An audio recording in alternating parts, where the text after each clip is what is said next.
Well, hello everyone. Welcome to the Solutions Brewing Podcast. I'm Brendan. I'm joined by Steve and Rob, Hello. and they had the fun of attending a festival here this past weekend, which I didn't get to go to. So today we're just going to be pelting them with questions about how it went, how much they sold, who they met, and would they go back.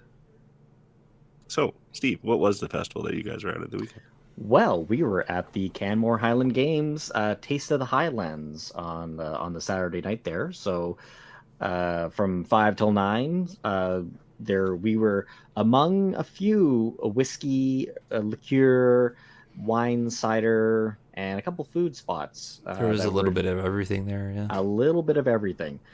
So we were there as one of the few beer spots with our we know them Bow River Brewing, X Ale Brewing, Alley Cat.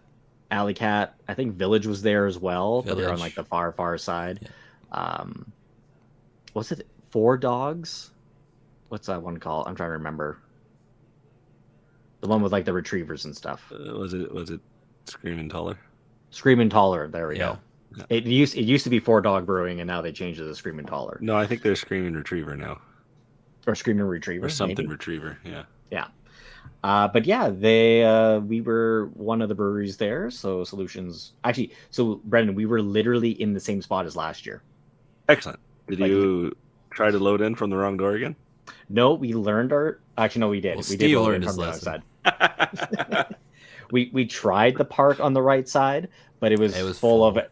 It was full, so we had to park on the other side per usual. But it's not like we had to carry a fridge or anything this time. Yeah, exactly. Yeah. We were not carrying a 200-pound fridge with like bottom steel designed to cut into your hands and make everything miserable. As well, they improved the flow of the area. So remember how last year in front of the stage they had all that like stuff built in, so you actually couldn't walk like on the backside from one end to the other. You basically like it was two cul-de-sacs essentially. Yeah. They didn't have that this year. They actually had flow through. So that was great. But we like loaded up at the shop. We got there like I think it was like I got there about 2:10. Rob was already there at 2 and was like had loaded up most of everything. So we just like load up the rest sort of stuff, and then we got there really early. So like we got there like before 3:30. So there was like maybe like 4 other vendors who were setting up, and you still couldn't park on the right side. And we still couldn't park on the right side. It was very annoying. But like we got set up and everything, and like everything was good to go. So like 4 o'clock rolls around. No one else has really shown up yet, and we're like there are like lots of empty spots, and it's an hour until the doors open. Like what the hell? And sure enough, the last half hour, almost all the tables got filled. Everyone just like rushing in with like trying to set up the signs and get their tables arranged and all that kind of stuff. Like it was hilarious because some of them were like helping others. Like they were like they had like the carts, the hand carts, and they were just like people were helping them just haul all of this liquor in because it's like 10 minutes. You got to get your booth set up. Like go. But so that was kind of interesting to get out there and get set up for it. Rob, what were your first impressions of the Highland Taste? Well, yes, because of course you weren't able to go to last year's show. No, exactly. I wasn't able to go. I was kind of hoping to be able to see some of the games, but one, we were in a tent, and two, there were actually no games that day, which is so silly. Yeah, so silly that it's like not that like. I'm surprised that there's not any games happening beforehand. Like there isn't like some afternoon activities or something going on, and that's strictly on the Saturday. It's just the Taste of the Highlands. Yeah, so I thought that was kind of weird, but I mean, I guess that makes load in easier because then you don't have all these games going on while you're somehow have to load up, dodging cables while you're you would have to set up. I don't know how they'd have to make you set up like in the morning before the game started, and that wouldn't really make sense. So I can kind of understand why this is done, but still, it would have been nice to, I don't know, something. But yeah, I really liked it. I thought it was going to be a totally outdoor event, but you're actually inside of a giant tent, so that was kind of nice. So if it does rain or something like that, you're still good. And it does warm up, like with the cool mountain air coming off there. Like it actually get really cold in there. Like in the evening, you'd get super cold. But at least we have the tent in there. It keeps a little bit of heat in. So while it's hot to start, and then it does cool off to a nice temperature. If you didn't have the tent at all, you'd just be like out there shivering at like 8:30, waiting for the rest of the show to finish. Yeah. And it was also nice to stand on the grass instead of concrete. Oh yeah, so good. But I was gonna say, as the one person who's been to both shows, there's two things that were different this year. I don't know if it's because of the flow or something like that, and people were again stuck in those cul-de-sacs. It didn't seem as busy as last year. There seemed to be more people last year that were coming and they were hanging around the booth, and like there was actually like crowds that would form. Whereas this time I found like by the 8:00, it was getting really light in there. Like some people may have like finished and left and gone somewhere else for drinks or something, who knows, but it just felt almost sparse in there. And then the second thing that was very different, way less people dressed up in kilts this year. So I think there was only like 3 or 4 vendors that were actually wearing kilts. Like the catering guy at the far side that had like that really good roast beef, or it was Yorkshire puddings or whatever. He was still wearing his, and a lot of the organizers were wearing it, but I wasn't counting them.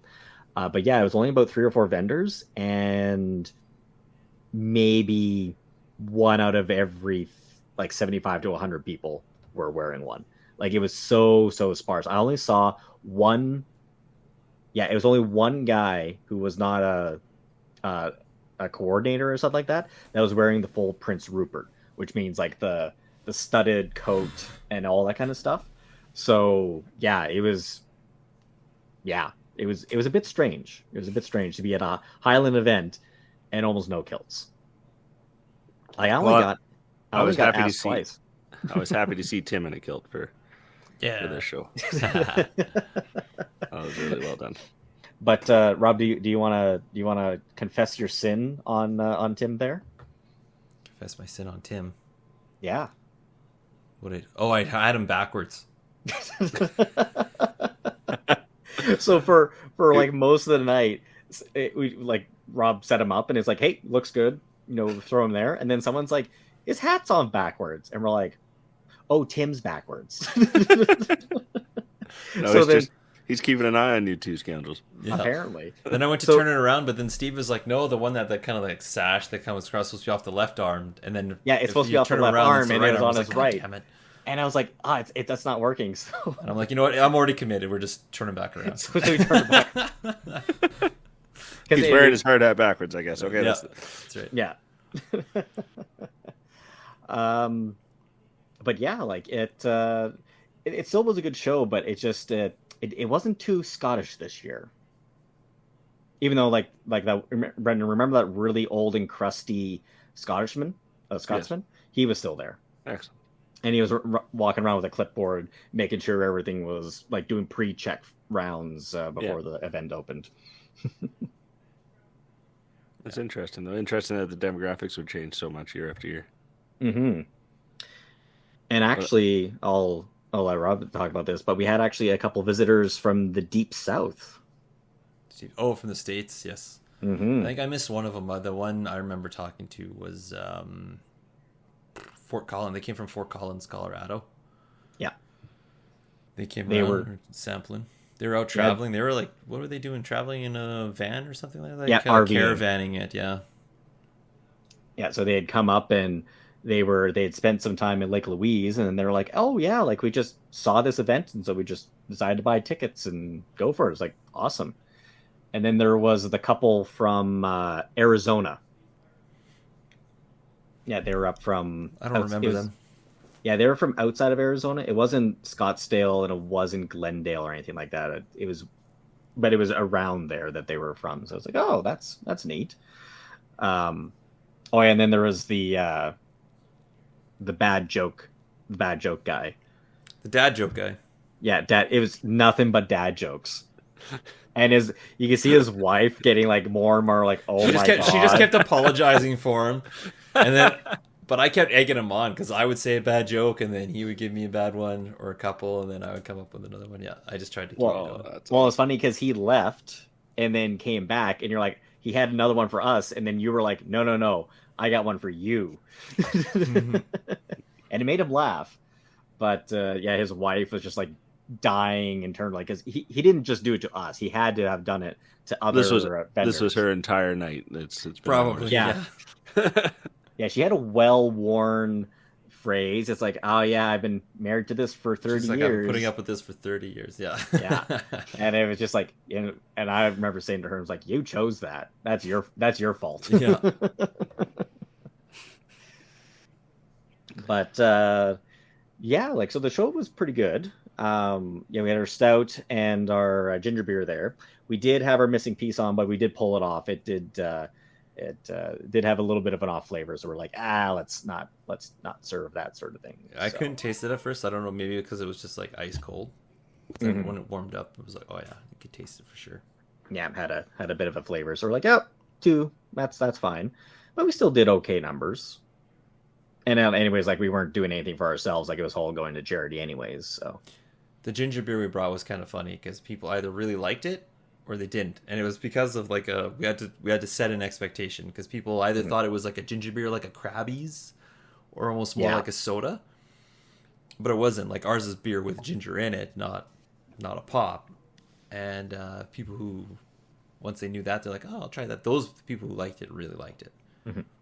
Oh, remember that one of the first women that tried it? Mm-hmm. So she thought it was like a ginger soda. Yeah. And so we gave it to her and we're like, hey, it's got real ginger and all this kind of stuff in it. And so she takes it and she walks off or whatever. And then like 10, 15 minutes later, she walks back by and I was like, oh, well, how did you like it? Because it's like people are still filing in at this point in time.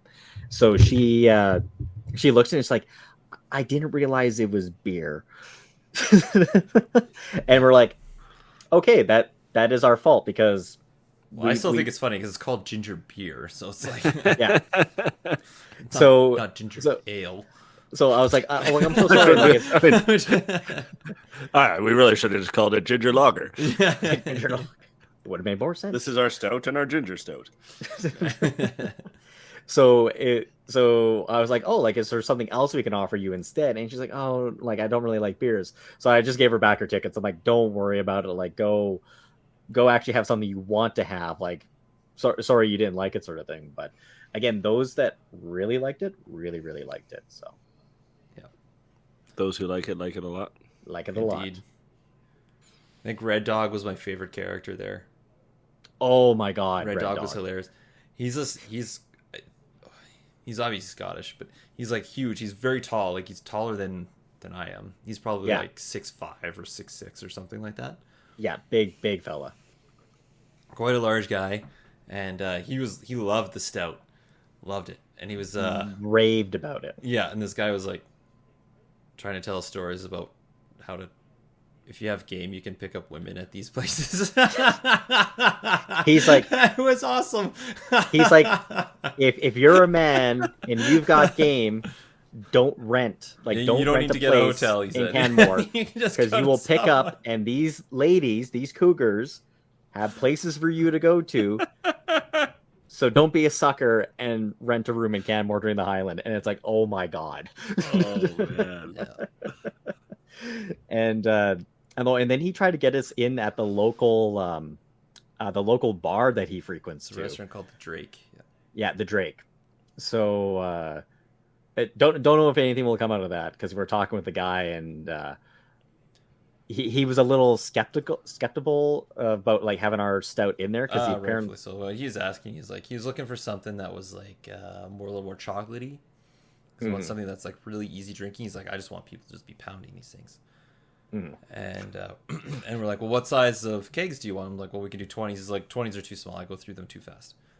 And we're So like, you want minimum 50s. yeah. So it sounds like he probably goes through a keg or two a week. Yeah. Would be my guess. And I'm like, well, if we do that, we need to come to an agreement soon so we can Start producing, sort of thing. get that made. But yeah, it was really interesting just because Red's just sitting there telling stories to me and talking about the stout, while Rob on like just right beside me is talking with the other fella, like doing negotiations and being like, he's like, well, how much would something cost? And we're like, we've never sold a 50-liter keg. We have no idea what it actually like. Yeah, what's that's a why good I don't price. think that's why I The don't. answer is 2.5 times our 20-liter kegs. Well, we said that, and then he was like, well, what about this number? And we're like, I'm pretty sure that number is still acceptable. Like, we could still work with that. Yeah, Like, sir, your number is higher than the number I said. I like this negotiation. But yeah, it was he was funny. But yeah, like and then one of the other people that was there this year that wasn't there last year is we had the Hacker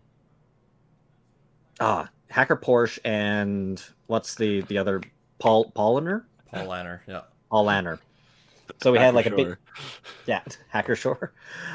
So we had like the big craft beer guy beside us. So we were talking to him just beforehand, and he's like, oh, like I'm doing this. He's like the sales rep for Alberta and BC sort of thing. And he, it was funny because he's like, I don't really see the distinction between like craft beer and all this stuff and all that. And I gave him shit because I'm like, yeah, because you've been around for 400 years. You're not a craft brewery anymore. You're just a brewery. And learned the interesting thing is that both those brands do not brew in Canada. So they are still some of the ones that they brew strictly out of, like he said, there's like 5 or 6 breweries in the world that can brew their beer, and then they ship it worldwide. So, and because I was telling him, is like, hey, like we know, like he's like, where do you guys brew out of for your stuff? And I'm like, oh, like we have our small brewery, but we do all our cans out of Last Spike contract brewing. And he's like, oh yeah, and he'd heard about it, and I was like, oh yeah, like big brands go out of there, like if it says brewed in Canada and it's a big one, like it's done probably in a major city, and Last Spike is set up to do like big batches. And he's like, yeah, but it's like Polliner and all that, like they brew it all in basically Germany, and then they ship it worldwide. And that was like so they ship it, like all those costs and all that like go into that beer, but then it shows up everywhere, sort of thing. It's like at one of the big breweries. So it was interesting to talking with him. And he also gave us a treat at the end of the night. Yes, we got these really nice glasses, these 20-ounce glasses. Well, I got the huge freaking Stein. You got the giant one. Stein. I took the 20. I got the giant Stein, and then you got it had like a really nice spiral like ribbing on it. It feels sort of really thing. nice. It's like solid glass. It's nice. Yeah. And it's funny too because he came up to us and he's like, "All right, he's like, I'm not packing these two up. Like, you guys have to fight over. I've got one of the skinny ones and one of the thick ones." I didn't even hesitate. I was just like, yoink. Yeah, like he said, I was like, okay, like I don't have one of these, so I took it, and he's like, oh, well, we'll see you, gentlemen. That worked well.